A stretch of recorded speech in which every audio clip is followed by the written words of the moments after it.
ঔষধৰ দামে আমাক জুৰুলা কৰি দিছে আমাৰ নিচিনা সাধাৰণ মানুহখিনিৰটো অৱস্থা এনেও নাইকিয়া হৈছে মানে আমি মৰিব লাগিব ঔষধৰ দাম বৃদ্ধি হোৱা মানে কি খাতি খোৱা মানুহৰ কাৰণে বিশেষকৈ অসুবিধা দাম বৃদ্ধি মূল্য বৃদ্ধি এইবোৰে চৰকাৰৰ প্ৰতি মানুহৰ আস্থাটো অলপ কমাব ডাঙৰ ডাঙৰ ব্যৱসায়ীসকলৰ উন্নতিৰ কথা ভবাতকৈ সাধাৰণ মানুহৰ উন্নতিৰ কথা ভাবক তেতিয়া জনকল্যাণমুখী চৰকাৰৰ আচল স্বৰূপটো ওলাই পৰিব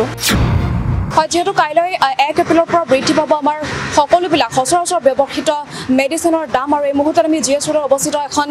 ফাৰ্মাচীত উপস্থিত হৈছোঁ আৰু আমি কিছু এই সন্দৰ্ভত কথা জানিবলৈ চেষ্টা কৰিম আৰু ফাৰ্মাচীত আমাৰ উপস্থিত আছে ফাৰ্মাচীৰ কৰ্মচাৰী তেওঁৰ পৰা আমি সুধিবলৈ চেষ্টা কৰিম আচলতে যেহেতু কাইলৈৰ পৰা বৃদ্ধি পাব দাম গতিকে এই সন্দৰ্ভত তেওঁ কি ক'ব আমি সুধিব বিচাৰিছোঁ হয় দাদা যেহেতু কাইলৈৰ পৰা নটিচ আহিছে যে চৰকাৰে বৃদ্ধি কৰিছে জীৱনদায়িনী ঔষধৰ দাম আৰু এই সন্দৰ্ভত আপুনি কি ক'ব চৰকাৰ বৃদ্ধি কৰিছে কিছুমান মেডিচিনৰ দাম বাঢ়িব এতিয়ালৈকে আমাৰ ওচৰত একো গম পোৱা নাই এতিয়া আপোনাৰ এপ্ৰিল মাহ আহিলেহে গম পাম কি মেডিচিন দাম বাঢ়িব কি কমিব নটিচ নাই পোৱা এতিয়ালৈকে আমি একো পোৱা নাই পোৱা তেনেকৈ ইনফেক্ট আৰু এম আৰ পিৰ ওপৰত ইনফেক্ট পৰিব আৰু কাষ্টমাৰৰ অলপ দিগদাৰ হ'ব এইটোতো চিয়'ৰ জনতাৰ ওপৰত মাধমাৰ পৰিবই আৰু চৰকাৰখন ধৰিছে আৰু তেনেকৈ ক'ব লগা কি আছে আমিতো তেনেকুৱা আৰু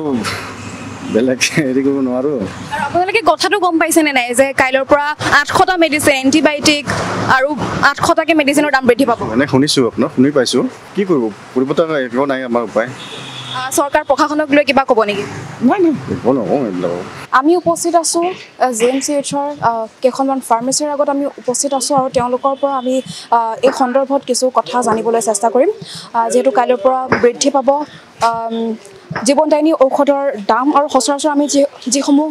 ঔষধ ব্যৱহাৰ কৰি থাকোঁ সেই সকলোবিলাকৰে দাম বৃদ্ধি পাব বুলি এই মুহূৰ্তত আমি জানিব পাৰিছোঁ আৰু এইবাৰ আমি উপস্থিত আছোঁ JMCHৰ এখন ফাৰ্মাচীত উপস্থিত আছোঁ আৰু ফাৰ্মাচীৰ কৰ্মচাৰীৰ সৈতে আমি কথা পাতিবলৈ চেষ্টা কৰিম এই মুহূৰ্তত দাদা কাইলৈৰ পৰা যেহেতু ঔষধৰ দাম বৃদ্ধি পাব বুলি চৰকাৰে ইতিমধ্যে জাননী উলিয়াইছে এই সন্দৰ্ভত আপুনি কি ক'ব বৰ্তমানলৈকেতো এনেই আমাৰ একো অহা নাই খবৰ এনে শুনি আছোঁ দাম বাঢ়িব বুলি এতিয়ালৈ বৰ্তমান অলপ কাষ্টমাৰ অলপ হেৰি হয় ধৰক আহি কিনে কয় যে কি যোৱা মাহত লৈ গৈছে এনেকুৱা তেনেকুৱা ইমান কম আছিলে ইমান কথা কেনেকৈ বাঢ়ি গ'ল কিছুমানেতো আমাক নিজে ভাড়া দিয়া বুলি কয় এনেকুৱা আৰু কিছুমানে ধৰক নলয় গুচি যায় তৰ্ক বিতৰ্ক হয় মানুহৰ লগত কাষ্টমাৰৰ লগত আমাৰ নিচিনা সাধাৰণ মানুহখিনিৰটো অৱস্থা এনেও নাইকিয়া হৈছে ঔষধৰ দামে আমাক জুৰুলা কৰি দিছে মানে আমি মৰিব লাগিব আৰু এতিয়া উপায় নাই এনেকুৱা হৈছে ঔষধটো কিনিবই নোৱাৰি আৰু চৰকাৰী হস্পিটেলততো ঔষধবিলাক আমি বাহিৰতে কিনো গোটেই যদিও চৰকাৰী হস্পিটেল হয় আমিতো বেছিভাগ ঔষধ বাহিৰতে কিনিব লগা হয় আমাৰ নিচিনা মধ্যবিত্ত শ্ৰেণীৰ মানুহখিনিয়ে আৰু মৰিবই লাগিব হয় তেতিয়াও পৰিছিলে মানে চৰকাৰে নিয়ন্ত্ৰণ কৰিব লাগে যদিও জনমুখী চৰকাৰ বুলি কোৱা হয় কিন্তু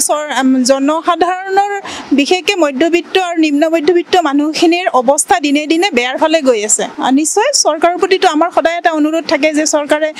এটা ব্যৱস্থা লওক সাধাৰণ মানুহৰ উন্নতিৰ কথা ভাবক ডাঙৰ ডাঙৰ ব্যৱসায়ীসকলৰ উন্নতিৰ কথা ভবাতকৈ সাধাৰণ মানুহৰ উন্নতিৰ কথা ভাবক তেতিয়া কল্যাণমুখী চৰকাৰৰ আচল স্বৰূপটো ওলাই পৰিব মানে চৰকাৰৰ প্ৰতি মানুহৰ যিটো আস্থা আছিলে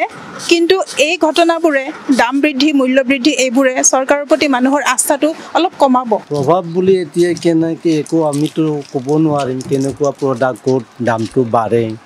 বৰ্তমানলৈকে গম পোৱা নাই এই ধৰণে প্ৰডাক্টৰ দাম বাঢ়িব বুলি শুনিহে আছোঁ বস্তুটো প্ৰভাৱটোতো এতিয়া অলপতো হাৰ্ম হ'বই চব বস্তুৰে দাম বাঢ়িলে হাৰ্মটো হয়েই পেচেণ্টৰ ওপৰতে যাব বস্তুবিলাক সিহঁতৰ কাৰণে অলপ অসুবিধা হ'ব এতিয়া মেইনলি হ'ল প্ৰডাক্টৰ ওপৰত প্ৰডাক্ট কেনেকুৱা প্ৰডাক্টৰ ওপৰত বাঢ়ে সেইটোৰ ওপৰতহে ডিপেণ্ড হ'ব নাই বৰ্তমানলৈকেতো আমি পোৱা নাই টিভিতে যি দেখা পাইছোঁ সেইটোৱে আৰু এইটো বৰ বিশেষ কি ক'ম আৰু ঔষধৰ দাম বৃদ্ধি হোৱা মানে কি জনসাধাৰণৰ অলপ মাধমাৰ হ'বনে মূৰত গতিকে সেইটো বিশেষকৈ যিখিনি অত্যাৱশ্যকীয় সামগ্ৰী অলপ কম হ'লে ভাল সেইখিনিকে কম সদায় সেইটো আচলতে প্ৰভাৱ পৰিব নকৰিব সেইটো ক'বলৈ নাযাওঁ কিন্তু কথাটো হ'ল সৰ্বসাধাৰণৰ ওপৰত যে এটা ভাল মাধমাৰ পৰিব সেইটোকে ক'ম আৰু এইটো হ'ব নালাগে যে পিছলৈও এইটো নহওক সেইটোকে কামনা কৰিম ঔষধ মানে মূল্যবৃদ্ধি অকল ঔষধতে নহয় যিখিনি অত্যাৱশ্যকীয় সামগ্ৰী যিখিনি ধৰক মানে খাতি খোৱা মানুহৰ কাৰণে বিশেষকৈ অসুবিধা গতিকে সেইটো হ'ব নালাগে সেইখিনিকে ক'ম